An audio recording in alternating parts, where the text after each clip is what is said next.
أعوذ بالله من الشيطان الرجيم. بسم الله الرحمن الرحيم. الحمد لله، له الحمد في الأولى وله الحمد في الآخرة، له الحمد كما ينبغي لجلال وجهه وعظيم سلطانه. رضينا بالله ربا وبالإسلام دينا وبمحمد صلى الله عليه وسلم نبيا ورسولا. اللهم صل وسلم وبارك عليه وعلى آله وصحابته ومن اتبعهم بإحسان إلى يوم الدين.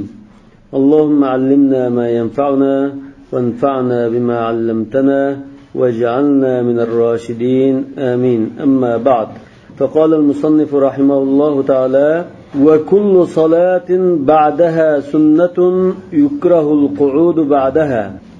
Sünne ratibasi bo'lgan farz namozdan keyin o'ltirilish makruh deydi. Farz namozning oldida sunnat namoz bor, keyinida bor. Ba'zi namozlarning keyinida bor. Ya'ni keyin farz namozni o'qib bo'ldik. O'qib bo'lgandan keyin o'qilgan yana sunnat bor. Mush arliqda, ya'ni bu mazhabda qisqa zikr qilib namozdan keyin Allohumma antas salam va minkas salam degan duoni, la ilaha illalloh vahdahu la sharika lah, Allohumma la ma'ana ma atayt degandek qisqa duoni o'qib, bir ikki jumla duoni o'qib, gachchida qilib sunnatni o'qishing lozim. Ya'ni uzun zikr qilib o'tiraman desang makruh. Bal yashtaghilu bis sunnati. Bis sunna yani salat sunna yoki ar-ratiba li alla yafsila bayna sunnati val maktuba. Shu namozning farz namozi bilan keyindagi tava sunnat namozini o'ttirni ayirib o'tmaslik uchun uzun o'ttirmaylam sunnatga turdi dedi. وعن عائشة رضي الله عنها أن النبي صلى الله عليه وسلم كان يقعد بمقدار ما يقول اللهم أنت السلام ومنك السلام وإليك يعود السلام تبارك يا ذا الجلال والإكرام ثم يقوم إلى السنة.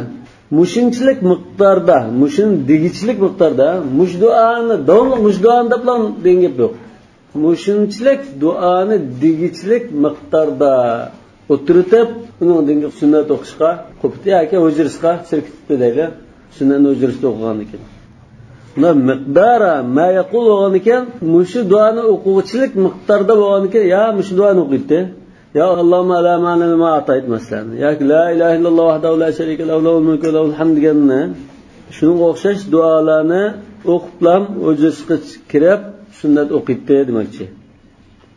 Yani bu mazhabning ma'masilda dalil qilgan hadisi bu ozgina o'ttirdi, lekin uzun o'tmaydi degan masalada nas hech qanday munoqish qilinmaydigan darajada kuchli. Mushu masalada boshqa ulamolar azkarlarni to'liq tamomlab o'tib, undan keyin andin sunnatga turdi. Undan keyin bu yerda hozirgi masala ayyuma awla bit taqdim. Farz namozdan salom berdik, salom bergandan keyin oldimizda ikki narsa bor. Shu namozlarning keyinda o'qiydigan sunnat zikrlar, shu namozdan keyin o'qiydigan sunnat namoz. Albatta sunnat namoz kim bo'lmasa, o'shada o'tirib zikr qilsa bo'ladi. Ammo sunnat namozi bor, namoz bo'lib qolsa, jindek o'tirib fash duoni, ikki jumla duoni o'qitib, qachida sunnat namoziga qo'pidi deydi. Ya'ni bu mazhab shu. Boshqarashkida yo'q. Salom bergandan keyin zikrlarni deyib qilib, uningdan keyin andin sunnat turdi. Nima uchun desa, u zikrlar sunnat namozdan keyin desakmi, subhanalloh shu hamma zikrlarni sunnatni o'qitib qilib desakmi, farz namozdan keyin dubur salovatul mafruda bo'ldi shu. Shuni tushudi deydi. Endi mushadisda mushinchilik miqdorda o'tirib, mushu ikki jumlani degchilik miqdorda o'tirib, andan qo'pitdi deysizmi? Mushinchilik o'tirdi, buni ortiq o'tirdi deganlar, uni dalil keltirish lozim. Ashunda uzun zikr qilgan qadar o'tirdi deganlar so'zga kelsin demoqchi. Ya'ni bu mazhab. Biz ashunchalik o'tirganlikqa mana sayyidisga keldik. Bunun uzun o'tirib deydigan bo'lsa bizga kelsin. Nima uchun degan chaqda sunnat namoz bilan zikrlar har ikkisi farzga ergishadiganligida, tavalikida o'xshash tava bunga.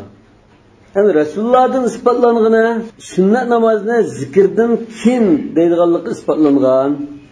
Yuqorgi hadisda mana ashunchalik deyitib ondan qo'pib dedi-ku. Shunchalik deyitib bilan sunnat o'qidi. Uningdan boshqa zikrni keyin qildi demoqchi. Yani bununla müşü seyredişke zid kilidi de qaralgan. Mesela Subhanallah, Elhamdülillah, Allahu Ekber'ni 33 qatından o'qish mesela. Ya Ayatul Kursi o'qish, Muavvazatayn, mushuni o'qish haqida kelgan hadislar ma sayyidisning oldida unda dalolat jihatdan ham buningga xilof kelgan, zid kelganlik jihatdan fikrab turolmaydi. Yani şu Ayatul Kursi mesela, Ayatul Kursi o'qish bag'on. Ayatul Kursi Rasululloh namozdan keyin Ayatul Kursi o'qigan degan nima yo'q qilish mumkin. Rasulullohning fi'limisdan, sunnatimidan davlat bunda o'qitdi ya o'qigan deganim bo'lmasin. Bu bir. İkincisi Subhanallah va mana shu sunnat namozdan burun o'qitdi deganga dalil yo'q. Nolika mushu mazhabning o'ziga nisbatan mush dalil hisoblandi. Hamda mushu masalaga munosabatlik salom bergandan keyin Allohu akbar deb qo'ygan beshvag'o. Bu burunman Qashqarda uchratgan hayron qolgan. 90-yillarda Qashqarda uchratgan hayron qolgan. Bu shu Qashqarda amal qilingan sunnatgan deb hayron qoldim-da. Bu aslida nereden kelgan shu Allohu akbar degani? Ibn Abbas radhiyallohu anhuning biz Rasululloh sallallohu alayhi vasallamning namozining oyoqlashganligini tekbirni anlab namoz tugatdi deb bildik. Ma kunna na'rifu inqida salati Rasululloh sallallohu alayhi vasallam illa bit takbir.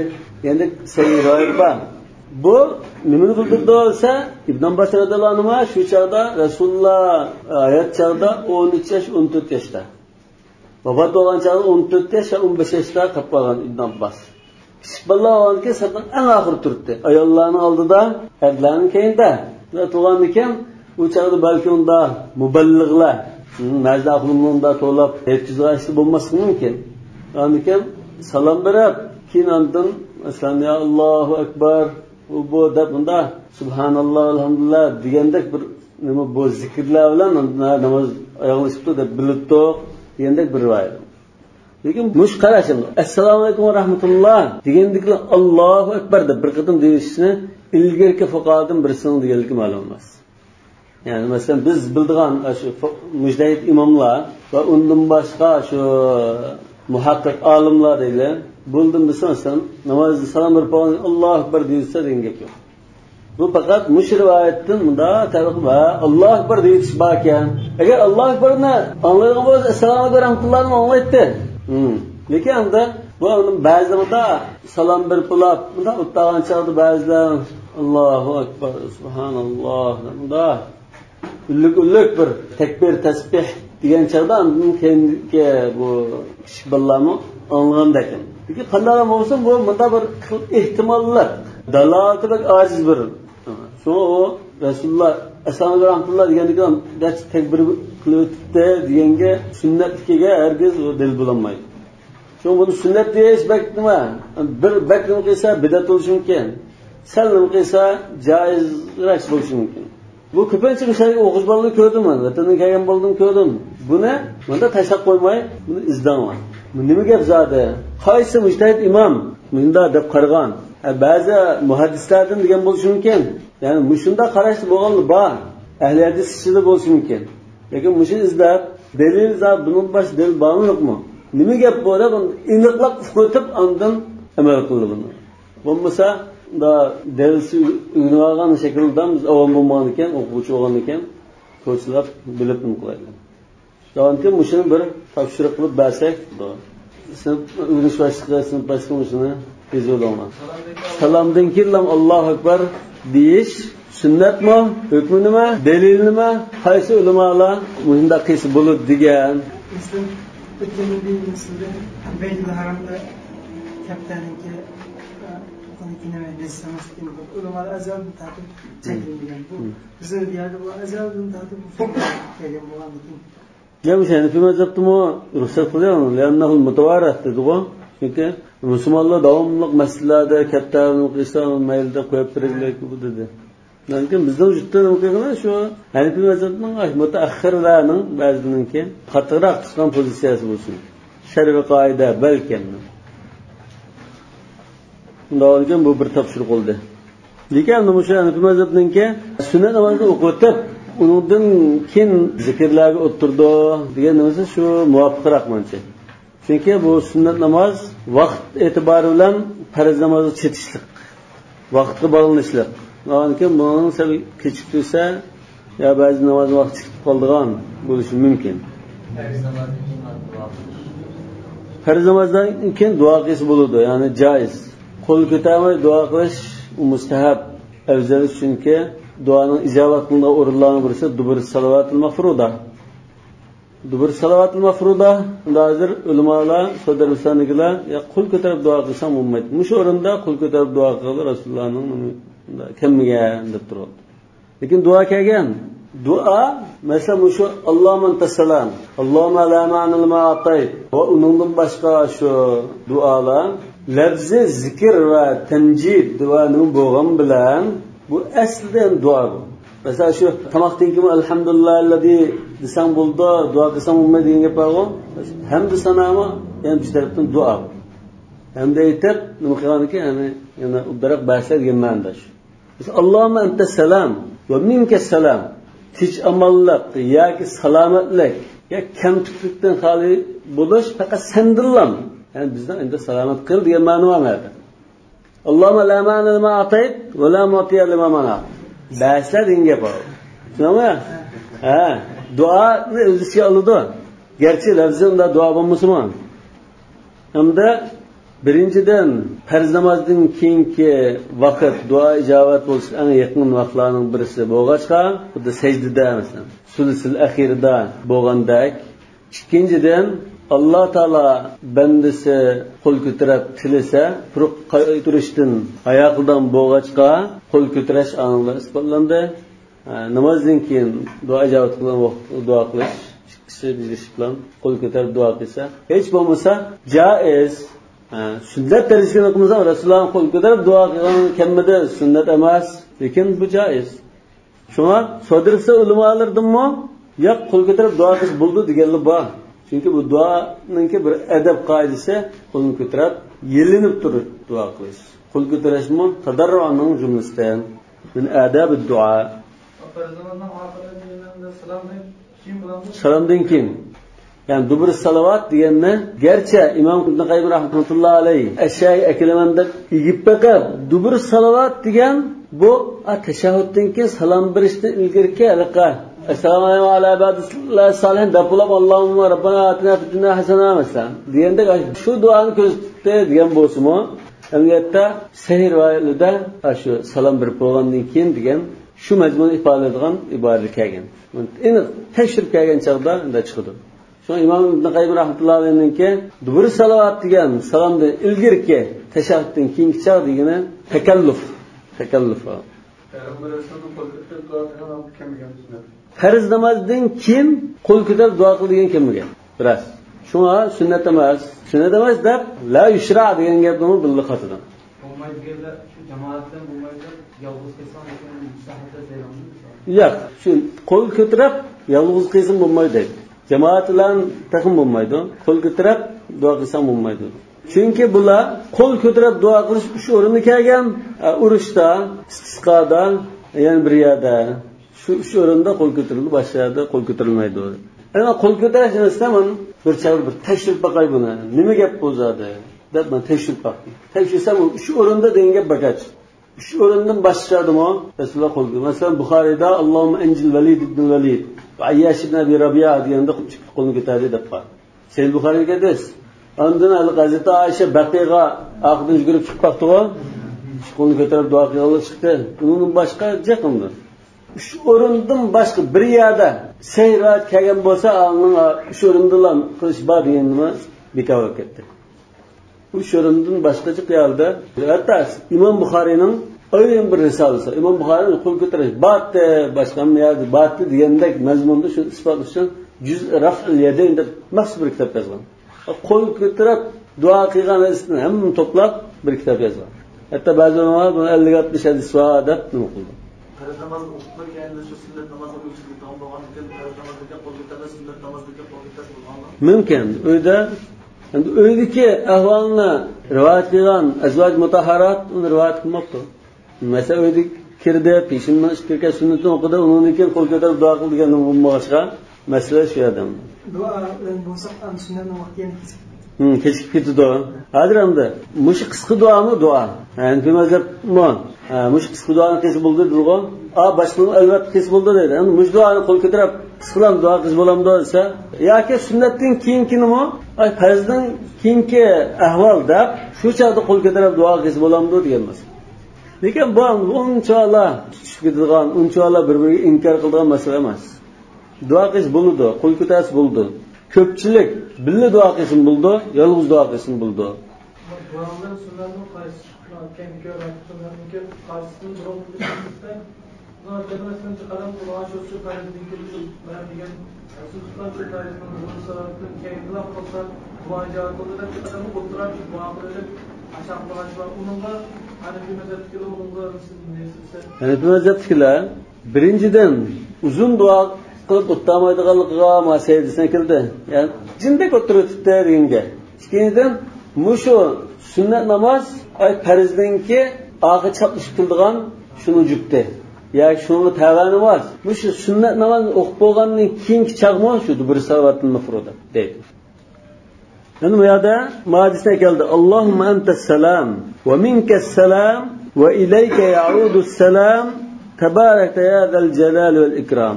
Allahumma entes selam diyen salam diyen söz çıkılmağında buluşu mümkün. Salam diyen bir tiş amallık, hatırcemlik diyendek. Bunda desek sen şu tiş amallıkın üzü. Balagatın deymez. Et-teşmil baligh. Yoki iddaoi deymiz. Bu o'zi shu. Unda boshqa narsa emas degandek. Anta salam, amallik, salomatlik, sen o'zing degandek. Bu qattiq mubolig'ini ko'rsatadi. Ya'ni salomat degan ma'noda va va minka salam boshqa mahluqlardan, dunyo, jahonda bir salomatchilik, xotirjamlik, amallik bo'lib qolsa, bu faqat sendan kelgan, sen ato qilgan xotirjamlik. Ve ileyke ya'udus selam ve ileyke ya'udus selam mushu jumla madisninki sahih rivoyati kelmagan. Bak azrailda qitilib kelgan bo'lishi mumkin, lekin sahih rivoyatda ma jumla yo'q. Lekin boshqa duolarda bor. Ve ileyke ya'udus selam degan shu boshqa joylardagi xotirjamlik bo'lsa, buni tegi takdi sanverib taqiladi. Sendan kelgan degan bo'ldi. Tabarakta ya zal jalal vel ikram. Tabarakta degan barakatim bilan shunda ulug' bo'lib ketding degan ma'noda. Ta'azzamta ve temajjadta bil baraka degan ma'noda. Barakating katta bo'lib ketdi, izzat, ikrom va ulug'lik egasi degan ma'noda. Endi Allohumma antas salamni batin tijamallik. Hozir masalan sog' salomatlik degandek bunda izohlasak, sen har qanday nuqsondan va kamtuklikdan saq zotsan, mukammal saq zot degan bo'ldi. Va minka salam boshqa qanday bir narsada saqliq, nuqsondan xolilik bo'lib qolsa, bu sen ato qilgan ne'mat degandek ma'noda. Yani boshqa har qanday narsa sen muhtoj degan ma'no. Qala va la yatatawwa'u makanal fard. Farz o'qigan joyda nafl o'qimaydi. Sunnat namozning ishida لقوله صلى الله عليه وسلم أيعجز أحدكم إذا فرغ من صلاته أن يتقدم أو يتأخر بسبحته دبتبزن كتابتا حديثن لفظدا راوي لازم يعني بسبحته دب إزاهلغا أو يتأخر بالصلاة يعني بسبحته دب birinla farz namozdan farq bo'lgandan keyin yo oldiga chiqib yo keyiniga dajib turib o'qiyolmamdi nafl namozini degan. Subha bu nafl namoz degan so'z. Ya'ni tasbihga o'xshash va boshqa zikrlarga o'xshash vojib emas, buni nafl namoz demoqchi. Boshqa hadislarda ham shu nafl namoz degan ma'noda kelgan emas. Ij'alu salatakum ma'ahum subha. Allah o'qigan namozingni nafl hisoblanglar degan ma'noda. وكذا يستحب للجماعة كسر الصفوف لئلا يظن الداخل أنهم في الفرد. جماعة نمو بس إمام بوسون أشو جماعة نمو سبلانة بزبرق ترشة مستحب oldu. Mısır'da bununla bak raya kıldı. Yani farz namazın üstünde aslan bir bağlan yıkılan sünnet okuyduğun çağda o burunqa farz tutulan sep altını mukmay sepni buzutudu. Bu mu yaxşı işlem. Nima uchun desa, chunki sirtdan bir aylanmas kirib qoldi. Ya, shu namoz o'qilgan joyga kirib qolsa, bu hammalar masalan tanqo'da sunnat boshlagan bo'lsa, o'rturgan holat bo'lib qolsa, bu farz o'qitib deb qolmaydi. Sabni buzilgan holat o'g'ni ya bu naflar namoz ekan deb tushun. Bo'lmasa farz o'qitib deb ixtilof qilishi mumkin. Bizning vatanda mehroblik qilib, imomlik qilib chiqsam da imomning qarshi bir aylan chiqibmi farz o'qish bor. Mesela Rasululloh Abu Bakrdan tudg'o. Ba'zi imomni ko'rmasligi mumkin, lekin bu shu to'g'ri hamda. Ana o'sha hadis olimlari ixtilof qilib qolgan. Aziz dabtman. Cidden mi? Emasam bu.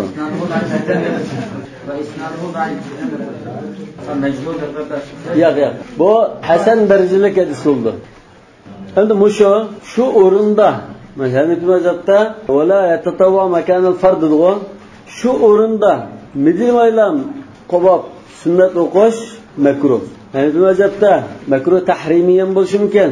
Boshqa mazhabda makruh tanzihiy ham. Nima uchun desa muhaddisga asosan. Ana muhaddisni Imom Buxoriy sahih emas degan. Imom Buxoriy sahih emas degan.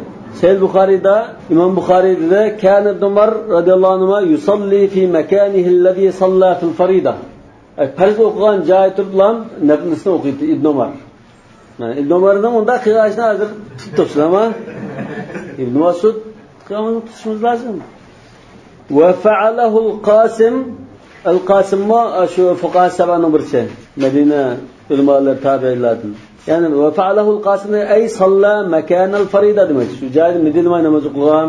Deb kelib Imom Buxoriy dedi, "Va yuzkaru an Abi Hurayrata رفعه يعني رفعه لا يتطوع الإمام في مكانه ولم يصح."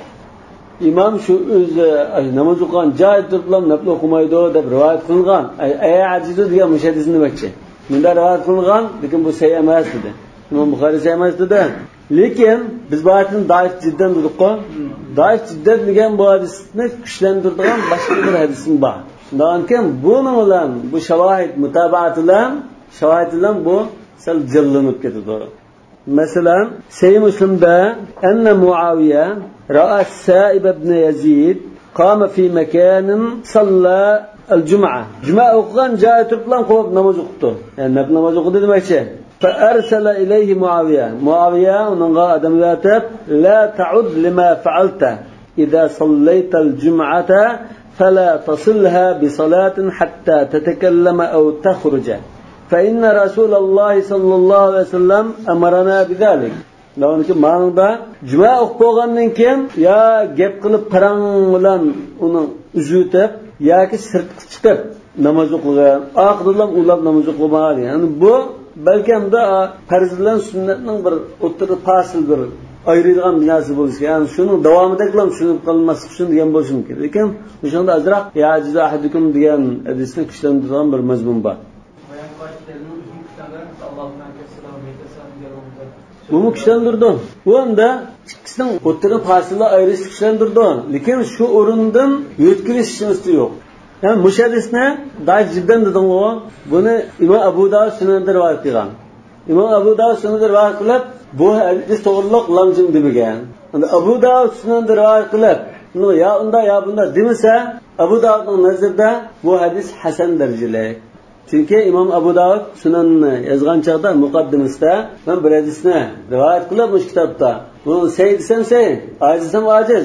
Ya unda ya bunda demagan bo'lsam, bu hasan mening nazarimda degan bo'g'achqa bu hadisga kelgan chaqda sakata anhu. Lekin buni bo'ldi Abu Dawud nazarida hasan darajalik. Lekin ahli hadis o'zaro ishqil qarashtirib qoldi. Abu Dawud hasan deb qaraganda Imom Buxoriy say emas dedi. Boshqalar daif jiddan degan bo'lsa sahih emas degan Imom Buxoriyning qarshi bilan billa sizdan hasan degan Abu Dawudning degan karaha tanzihiyaga apagan taqdirda balki ham nima ajiz desam kuchayirishi mumkin. Yo'q, Abu Dawudning Tirmizi ham deb ma'du hasanun g'aribun bihazil lafz degandek shunda hammani hukm qilib ma'du. Abu Dawud sakatanhu degan nima kasilam bu o'zining nazarida hasanlikni bildirdi.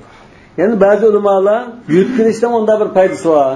Bir adam yer bir namoz o'qib, vaqti o'tkazib mayanda o'qisa, namoz o'qigan joy buni guvohlik qildi. Undan keyin guvohchilarni avtishatdan foydalanib. Bu tarafda mustahab deyish mumkin. Qala va yalzamu at-tatawwu bish-shuru'i mudiyan va qada'a. Nafl namozga tutish qilgandan keyin davomlashtirishi va agar buzib qolgan taqdirda qazo qilishi vojib bo'ladi, lozim bo'ladi dedi. Liqavlihi ta'ala va la tubtilu a'malakum. Albatta hamda yuqorida masalan Muxtorning matnida va yalzamu at-tatawwu bish-shuru'i mudiyan fa deb qo'ydik. Nima? Imom Abu Hanifa mazhabida bunda bo'lgan bilan Shafiy qarashda lozim emas. Ya'ni nafl o'qigan kishi nafl o'qitib, masalan, bir ish esi kelib qoldi yoki bir yer oldirib qolsa, buzib bilan ketyapti bo'ldi. Namozni oxiriga qadar chiqarishi yoki buzayotgan taqdirda qayta qazosini qilishi kerak emas deb qo'ydi. Ya'ni bu mazhabda namozga quloq qoqqan ekanmiz, oyoq qadar chiqaramiz. Hech bo'lmasa, 4 rakat namoz bo'lsa 2 rakatdan keyin to'xtab olsakmi, hech bo'lmasa 2 rakatni bir to'liqlatishimiz lozim deydi. Agar namozni buzayotgan taqdirda, bu namozni buzayotgan taqdirda keyin qazosini o'qishimiz lozim. Buning dalili va la tubtilu a'malakum. Oyatda ya ayyuhallazina ati'ulloha va ati'ur rasula va la tubtilu a'malakum. Amallaringlarni bika qilib atmanglar dedi. Yani bu oyatda vajil istidlalni aslida qo'ydi, li adamul fasl deb qo'ydi. Bir Qur'on aslida vajil istidlal li adamul fasl. Bu istidlal bi umumil oyat. Oyatning umum lafzi dalil bo'ldi shunga dedi. Li adamul fasl degan oyat ishkini ayrimida deydi. Texi tamomlanmagan ish olsun, tamomlanib bo'lgan ish olsun, amallaringni beka qilib atmanglar degan umum mazmun chiqdi shunda. Çünkü bu oyatning tafsirida salafdan kelgan tafsir iymon etdi birisi. Musulmon bo'ldi, sadaqa berdi, yaxshi amal ibodatlarni qildi, shundan jihad qildi. Qilgandan keyin, mesela jihad qilgandan keyin jazoni bilan shug'ullansa, Hazrat Aisha dedi-ku, faloniga deb qo'yinglar. Rasululloh bilan qilgan jihadini bekor qilib o'tibdi. Yani jazoni ma'lum qilganlikdan degan. İhbat an tahbita a'malakum deb bo'lgan Qur'onda. İman etgan bo'lsa, keyin men mana musulmon bo'lib berdim, cho'ng ish qilib berdim deb, ya munnuna alaykan aslamu. Bunda minnat qilgan holda yoki riyoxo'rlik va nom chiqarish uchun va uningdan boshqa sadiqlasi minnat qilish orqali ya munofiqlik bilan ya cho'ng gunoh qilish orqali burungi amal ibodatni buzatmanglar degan ma'no. Wala tubtilu a'malakum. Yani bu mazhab burun qilib bo'lgan amal bo'lsin, lekin yerimida davomlashayotgan amal bo'lsin, hammani buzatmang degan mazmun chiqdi mana demak. Undan keyin wala tubtilu a'malakum, tamomlanib bo'lgan amallaringlar bo'lsin, yerimlashgan amallaringlar bo'lsin, bekor qilib atmanglar degan mazmun chiqdi demak. Va qiyasan ala sadaqa, bizning kitobda ala sadaqa dedi. Ha? Ba'zi kitobda ala savm. Ala savm desa balki yaqinroq chiqishi mumkin. Ala sadaqa desa bunda bak to'g'ri chiqmaydi. Nima uchun? Sadaqani bermoqchi bo'lib biz, yani chiqimizdan masalan pulni oldik. Ya pulni ko'tarib, mushun sadaqa berman deb talaga chiqdik. Yoki bir sailni ko'rib, sadaqa berayya deb, yani chiqib pulni olib oldirmoqdik. Nima bo'larlikda? Ya boshqa bir ish kelib qoldi, ya oldirash oldik yoki boshqa bir ishga xajlash to'g'ri kelib qoldi. Ya pul bizga lozim bo'lib qoldi.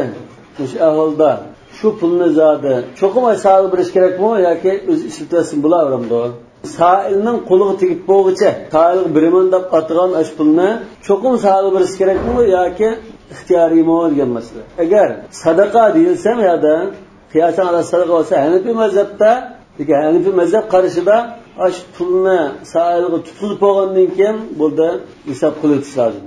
Uning qadar boshqa ishga ishlatsa bo'ladi, lekin sadaqa ishlatib mustahab.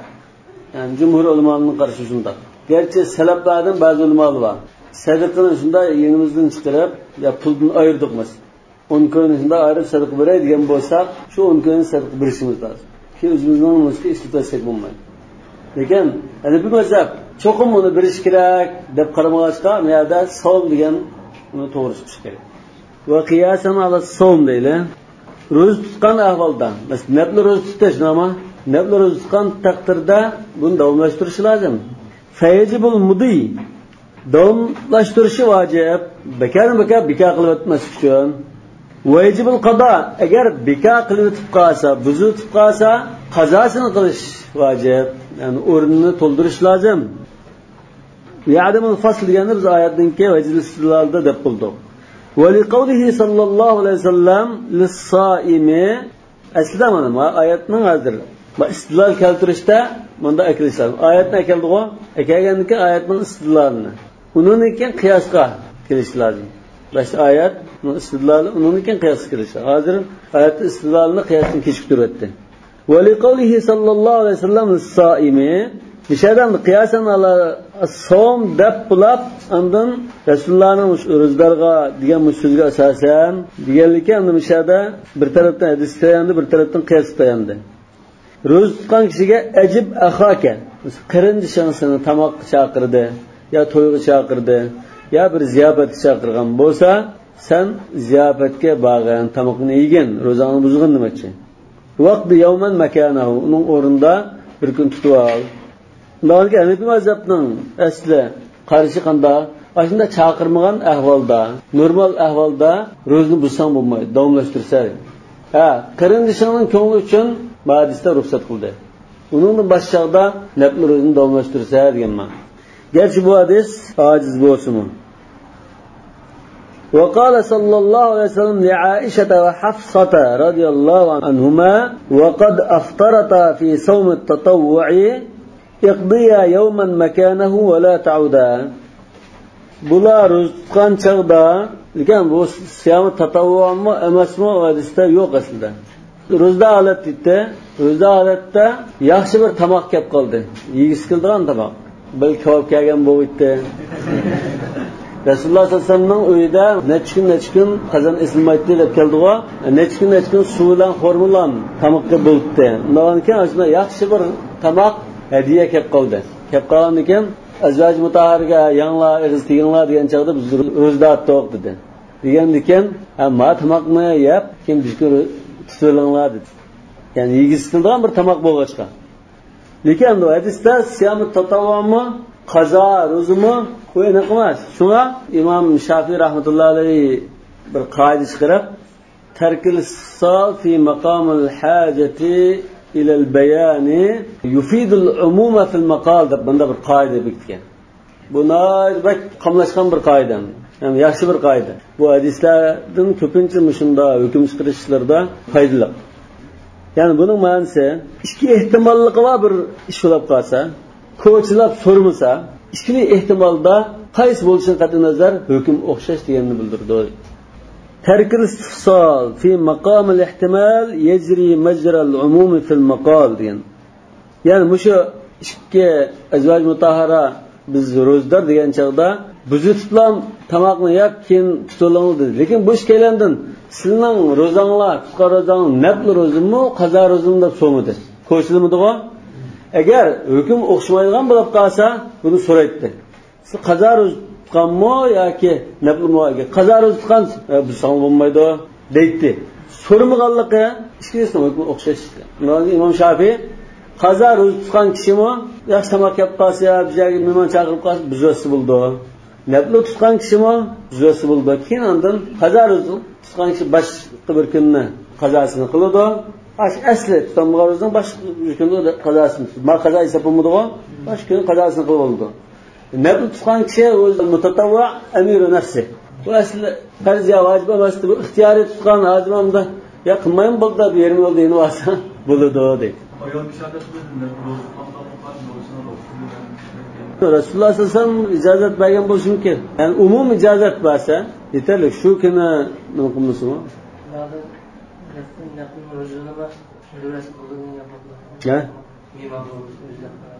Yo'q, mana Hanifi mazhabda, Hanifi mazhab bilan Shafiy mazhabi bo'lsa aralashtirib o'tsak bo'lmaydi. Hanifi mazhabda buzvasi bo'lmaydi. Davomlashtirish vojib dedi. Chunki buzvatgan u nimani baka yerim oldim qiz buzvatgan bo'ldi. Ibtol. İmam Shafi'ning qarashida ixtiyoriy. Bu asli ixtiyoriy işte yerim yo'lda to'xtab qo'ysin ixtiyoriy. Buni vojib degan gap yo'q. lekin endi o'shani mazhabdan la tubtilu amalakum degan oyatning dalil qilishi bu butun bekor qilyapmanlar degan mazmunda bo'lish to'g'ri bo'ldi. Lekin masalan bir rakat namoz o'qigan kishi bir rakat o'qiblam to'xtab oldi deydi. Ay bir rakat o'qiganga ma'lum bir savob bo'lmaydi, bo'lish kerak. Nima uchun? Bu qiroat qildi, ta'zim tasbih qildi, ruku qildi, sajda qildi Alloh uchun. Ayda qilgandan bu kama ya'mal mithqala darratin khayran yara degan doirada balki bu shu chaqdagi bir qatimliq shu sajdasida Alloh taolo mag'firat qilayotgan bo'lishi mumkin. So'ng buni butunlay butlon deb ketib bo'lmaydi. Hech nimaga hisob bo'lmaydigan bo'lsa balki endi butlon bo'lishi kerak. Lekin hech bo'lmasa zikr tasbih etgan ishini bir savob berildi. Ruku qilgan. Alloh shu ruku qildi, sajda qildi. Buning bir savob bo'lishi kerak. Lekin Aisha radhiyallohu anha degandek riba jihadni buzayotganda namozni buzib o'tishi erishgan savobni hamma yo'q qilib o'tishi. Ya, mana yo'q qilib o'tishi nadan namoz o'qigan, ya'ni bir butun 2 rakatlik ya 4 rakatlik namoz o'qigan degan savob bo'lmasimi? Lekin shu yerga zikr tasbih nimaga? Ramazon uchun qasr tushishga, sabab tutishda, yana chiqarishda, orzu chirasini organizatsiya. Ya, shu bir kun butun tutganga bir kun ro'za tutgan savob bo'lmaydi. Lekin shu boshdan boshlab yarim kun qadar nima qilgan shunga loyiq yana ma'lum savob bor. Qaysi savob bo'lishi kerak endi. Undan keyin Hanifiy mazhabning o'zga to'liq butlon bo'lib ketsa, butunlay hech qanday savob bo'lmaydi. Ya'ni bu bir qatim ruku qilib, qiroat qilib, subhanalloh deb sajda qilib qilsa savob izlab, maqtag'a. Buni izlab maqandikilar g'achchida yardım qilsa, g'achchida aqiyim kechirayotgandek. Kompyuter masalan, bular ko'chirayotgan bilan g'achchi cancel desak, g'achchida aqiyim yurayotgandek. Manda desa endi bizga. Bo'lmasa bu savob izlab maqandikin u savob uchirga o'tmaslik lozim. Lekin mushu masalami? Hanifiy mazhab boshqa mazhablardan unda ayrim turib yolg'iz qolgan masalalarning birisi deyman. Shundan shunda bir ehtimollikli bor. Ya'ni bu mazhabning manda tahlil qilsak sal ojiz chiqishi mumkin. Sudda shu eng oxir qadar chiqarsang, undan keyin namoz o'qigan bo'lsa, buni yarim yo'l tashlab qo'ysang, birini o'qigan bir rakatnimi, bir rakatni bekor qilib o'tgan bo'lsa degandek. Aisha radhiyallohu anha shu qarshilari kuchli. Bu qanday bu burun qilgan jihaddan keyin qilgan ribo buzilishi. Chunki riboning nimasi unda kuchli qildi. Riboning kuchini ko'rsatmoqchi. Ribo kuchli. Lekin boshqa gunoh bo'lsa har bir burun qilgandan yuradi. Chung gunohlar yutidi degan qarash bor. Qarash bu endi bir qarash bor. Qarash bor. Endi bu shu nima masalan munofiqlik, riyoxo'rlik bular yutidi degan balki muttafaqun alayhi bo'lishi mumkin. Masalan, riyoxo'rlik o'zining amrini. Masalan, men namoz o'qib turib, o'z namoz to'g'ri riyo qilgan bo'lsam, men namozimni yuvetishi aniq. Lekin men tunagan ro'za tutdim, bugun namoz o'qidim, namozimni riyo qilsam, tunagan ro'zani qanday bugun riyo yuvat. Bu shu iymonga chetishdan bo'lgan ekan. Hozir bu holat xuddamda u iymon burun holat qolmagandek. Bunda bo'lsa, unda bu masalan bir odam burun musulmon bo'lar, keyin kafir bo'ldi deydi, dindan ketdi. Ular burun qilsa bekor bo'lib ketdi. Shu iymonni chetsiz qolgan ekan, ashna xatarlik ig'ir iymonni zidraydigan shunda darajadagi bo'lib qolsa, bu bekor qiladi. Ana jazonimi Qur'on Karimda bu aniq qildi. Jazoning amallarni bekor qilib o'tirganligi. Bundan boshqa Qur'on Karimda shunda antahbita amalakum degandek oyatlarda bayon qilgan o'rinlar bor. Ahli sunnatning qarashida to'g'rimi shu? Gunoh kabir bilan burunqi amallar baka bo'lib ketdi degan qarashim bor ahli sunnatda. Shu salafdan kelgan tafsirda bor. Mesela shu oyatning tafsiri qarasanglar, munofiqlik bilan, riyoxo'rlik bilan, sum'a bilan, ya bilmanni val adha bilan, shak bilan beka bo'lib ketdi, kabair bilan, fawahish bilan beka bo'lib ketdi degan bor. Ahli sunnatning tafsirida. قال ويجوز قاعدا مع القدرة على القيام. يجوز يعني النفل المشي. نفل نماز أرد ترب أقيا عليها ترغلق وترب أقص جائز. لقول عائشة رضي الله عنها كان صلى الله عليه وسلم يصلي قاعدا فإذا أراد أن يركع قام فقرأ آيات ثم ركع وسجد ثم عاد إلى القعود. نماز باشغا وقت وترب بشيته. Yani ruku baray degan chaqda turib biraz oyat o'qib, faqara oyat deganni ba'zi hadislarda 30 oyat miqdori o'qiydi deb. Undan keyin unda ilgari cho'qim, unda uzroq o'qigan bo'lish kerak. Thumma raka'a va sajad, thumma 'ada ila al-qu'ud. Ruku sajdani qilib bo'lgandan keyin uni yana o'tir. Ya'ni qiyamning o'rnida, qiyamning yerimida masalan unda o'tirdi demakchi. Chunki Rasululloh sollallohu alayhi vasallam namozda ig'ir o'qiydi. Ya'ni biz Rasululloh 8 rakat o'qiydi, 8 rakatdan ashuma o'qimiz dedik, lekin Rasululloh 8 rakatni qanday o'qiydi deganni sizlar tashlat. 8 ga soldi, lekin kayfiya sifatiga diqqat qilmadik. Rasululloh 8 rakat o'qiydi, lekin 8 rakat, 2 rakat bizning 20 rakatdan bakrak istildi. Namoz bo'lsa xuftandan tortib va shu so'rli vaqtga qadar to'xtamay o'qish mumkin. 8 rakatdan. Biz 8 rakatdan 20 rakatni 1 soatda pak-pakiz tamomlab qo'yamiz. Agar Rasululloh o'qiganda 8 rakat o'qsang 8 rakat, endi 2 rakat o'qib bo'ldi. 8 rakat namoz. Ulardan keyin kana yusalli hatta tawarrama qadama. Ashna uzun o'qiydi. Uzun o'qig'achqa ham kunduzda musulmonlarningki ishlari bilan ashna jiddiy o'tgan bo'lg'achqa, charchab ketgan bo'lsa, nafl namozda qiyom o'rnida o'tirib o'qiydi. Va li anna as-salata khayru mawdu'in. Yana bir dalil namoz degan biz qildiqashdan eng yaxshi shu. Eng yaxshi obyekt demdoq, eng yaxshi obyekt yoki tema yoki ishim. Qildiqashdan eng yaxshi namoz. As-salat xayru mawdu'ga asli hadisning lafzi ma'lum. Ibn Hibban va al-Hakim sahih deb qaragan, balki tashrif qilsaga hasan bo'lishi mumkin yoki ojiz chiqishi mumkin. Ismi marfu hadisda as-salatu khayru mawdu'in faman sha'a istaqalla va man sha'a istakthara degandek. Bunda kelgadiz. Farubbama shaqqa alayhi al-qiyam. Balki o'rtish kilishi mumkin. Fajaza lahu zalik. Undan keyin ihrazan lil xayr, yaxshilikni, savobni qo'lga keltirib olsin deb o'tirib o'qisimi maylidir. Shundoq qilib, unda erib ketgan bo'lsa-mu, namoz o'qiy oladi. Ya'ni shari'a, ya'ni Alloh taolo va uning rasuli unda o'tirib o'qisang bo'ladi deb ruxsat qilgan. Ixtiyoriy qo'yib o'tgan.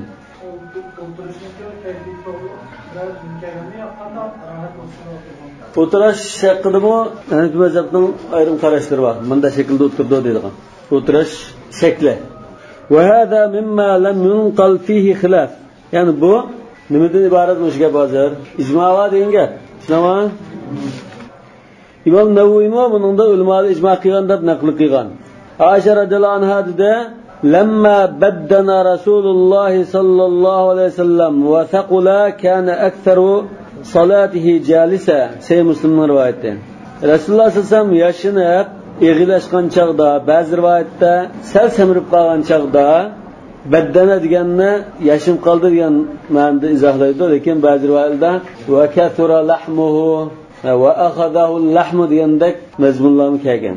Shu chaqda o'tirib o'qiydigan bo'lgan ko'pincha namozni. Ba'zi rivoyatda Rasululloh sallallohu alayhi vasallam vafot bo'lishdan 1 yil burun o'tirib o'qishga boshlagan. 63 yoshda vafot bo'ldi, 62 yoshda o'tirib o'qishga boshlagan. 1 yil miqdori, 8 oy miqdori endi o'tiribroq namoz o'qigan. وقالت عائشة رضي الله عنها أنها لم ترى رسول الله صلى الله عليه وسلم يصلي صلاة الليل قاعدا قط حتى أسن. يعني يشن قاعدا قدر وتراب نماز قرآن كوميان فقطلم. فكان يقرأ قاعدا وتراب أخذت حتى إذا أراد أن يركع قام فقرأ نحوا من 30 آية أو 40 آية ثم ركع. بخاري لفظ. Sahih Muslimning rivoyatida qabla vafatihi bi'am deb kelgan. Vafot bo'lishdan 1 yil ilgari. Qala fa in iftatahahu qa'iman thumma qa'ada li ghayri 'udhrin jaza wa yukrah. Endi hadis kelgandan aksicha boshda o'rtirib quloqqa qitgan. Undan keyin uzrsiz o'tirib olsa, bu joizligi makruh bo'ldi. Lekin ilgirgi ahvolda o'tirib boshlab keyin qo'pab rukuga olsa uzrsiz bo'lsa-mu joizdir. Makruhmi bo'lmaydi. Ma'noda makruh bo'ldi. Va qala, ya'ni ilgirgi qarash İmam Abu Hanifa'nın qarashi. Va qala, ya'ni sohiban la yajuz i'tibaran bin nadr. Bu dabto nazr qilgan ahvolga qiyos qilgan taqdirda joiz bo'lmaydi. Ya'ni mushu o'rtirib o'qidik nima. Boshda o'rtirib o'qib, keyin yarim yo'lda o'tirib bo'lmaydi dedim abi. Lekin boshqa ahvolga boshda o'tirib, keyin o'rtirib ruku qilishga ma'qullaydi. Chunki hadis shunda kelgan. Lekin mana hadis kelmagan bir shakli desak, boshda o'rtirib quloq qoqdi, yarim yo'lda o'tirib bo'lmaydi. E'tibor degan so'zni diqqat qilsangiz bu nima bo'ldi? Qiyas. Chunki qiyasning dalili ta'tabiru ya ulil absar. Shuni qiyas degan so'z istilohlab muqim bekitilib ketishdan burun ulamolar qiyasni e'tibor deb ishlatdi. Nazarga qiyasdan bo'lmaydi. Nazarga qiyasdan bo'lmaydi. Bu qanday? Masalan, birisi ig'zoki holatda. Men imtihonda o'tab qolsam, o'rtirib namoz o'qiyman, o'ttamay nafl o'qimaydi. Ya'ni masalan bir qo'y bo'g'zayman dedi deydi. Ya'ni shuni aynan qilish lozim-ku. Nazarda qilish vojib. Yani başta o'rtirib quloq qoqqan kishi men bu namozni o'rtirib tamomlayman deb nazar qilgandek o'xshash demakchi. Ya'ni o'rtirib oxir qadar o'qiyman deb mayda qoqqanga o'xshash, ig'zoki og'zida degan bilan o'xshash. Chunki nazarda og'zida demasa nazar bo'lmaydi. Bu anda qiyos qildi. Valahu Imom Abu Hanifaning dalili anna fawat al-qiyam la yubtilu at-tatawwu' ibtida'an fakada baqa'an. Başlagan chaqda o'tirib o'qigan bo'lsa, keyin o'rtirib olgan bo'lsa, namoz buzilmaydi. Namoz buzilmaganga o'xshash. Boshda o'tirib, keyin o'tirib olgan bo'lsa-mu, namoz buzilmaydi. Hadis kelgan ahvolga ma ahvolni qiyos qildi. Wa hada li'anna al-qiyama sifatun za'idatun fala yalzamuhu illa biltizamihi sarihan. Amana. O'rtirish degan bu asla o'tirib o'qisa joizdir. Yani o'rtirish ortiqcha bir sifat. Ortiqcha bir alohida bir ish bor. Alayda bir ish bo'lgan ekan, buni qilish uchun cho'qinmay mayda qilib, men zodimni o'rtib namoz o'qiydigan kishi deb aniq demasa, unga vojib emas. Yani nazar vositda aniq deydi. Miyada aniq degan gap yo'q. Aniq demagan, nazar qilmagan bir o'rinni nazar qilgan o'rin qiyos qilsam bo'lmaydi dedim. Kattatabu'i fi sawm. Mes aniq holatda men imtihonda o'tsam 3 kun oqimi uzildimay ro'za tutma degan taqdir nazr bo'ldi. Shunda qilish lozim. Va bihada khalafa an-nadr. Mushuning bilan ya'ni ma namoz o'qish ahvolida ig'zoki aniq bir mayda qaqqan ahvol yo'q. Tamam? Buning bilan nazrdan bu farq qildi. Ya'ni qiyasuka ma'al fariq demakchi. İmamdan shu esa. İmamdan shu mu'tamad qarash. Müşahid bo'lsin.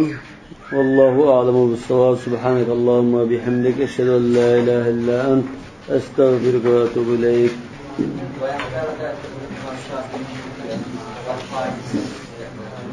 ترك الاستفصال مع قيام الاحتمال يجري مجرى العموم في المقال.